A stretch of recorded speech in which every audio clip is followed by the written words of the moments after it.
Hey guys, it's Adam Noel here for my podcast, and today I'm going to be talking about ASU basketball and the season so far, and kind of expectations moving forward as we enter a new stretch for the team. And coming off this past weekend, we look at a Arizona State team that was kind of on the edge of getting into the NCAA tournament, and really the biggest issue kind of moving forward is this past weekend and the three games that the team has dropped. I mean, the game against U of A and then Oregon State, those were three kind of close games that went down to the end and didn't go the way of the Sun Devils. And that's tough to deal with, especially when you look at how hot the team started out the season. And this team started off 12-0 and was third in the country, but now has dropped to 19-9.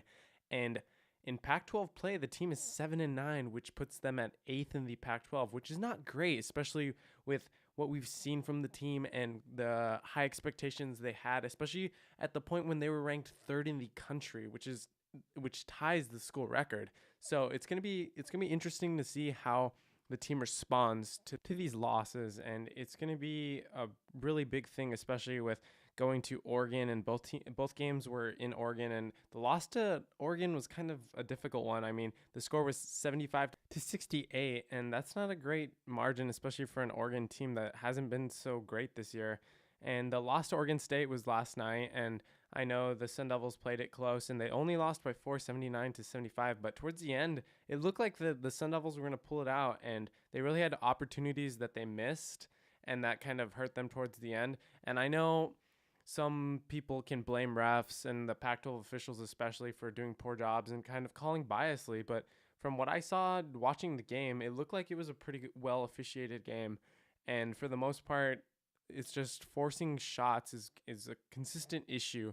And that final possession, the team was only down 2, but Cody Justice kind of pulled up for the go-ahead 3, and he missed it. And I don't blame him for taking the shot. It's just the situation. It's tough to do that, especially with where the team is. The biggest issue, in my opinion, that kind of plagues ASU is the lack of size, and that's tough to deal with, especially when you're playing against teams that have 7-foot centers and other big men that have good post games. And you look at the starting five for ASU, and there's not a lot of size. I mean, Romello White and Vitaly Scheibel, they're big, but they're not 7 foot. And you look at an example of just pure dominance, and DeAndre Ayton's performance against the Sun Devils, he had 25 points and 16 rebounds, and that's unstoppable. Like, when you have a person that you're playing against that's that talented, there's no way of playing defense against a man like that. When asked about what improvements the team could make, ASU student Jenna Ortiz said, I think defense needs to become more consistent in their games. Also, shooting as well. Some guys have good nights, some guys have bad nights, and they need to become more consistent. And I do think she has a point, especially with Shannon Evans and Trey Holder being the two that are kind of inconsistent in terms of making their shots. And when they're both on, the team wins, and that's a big thing. And I think as we look more towards the end of the season, and the biggest thing is going to, and when asked about whether or not he thinks the Sun Devils will make the tournament, ASU student Cory Blumstein said, ASU is going to make the tournament because we're going to have 20 plus wins, and those wins are mostly over quality opponents. Some of them are on neutral sites, and some of them are at opponents.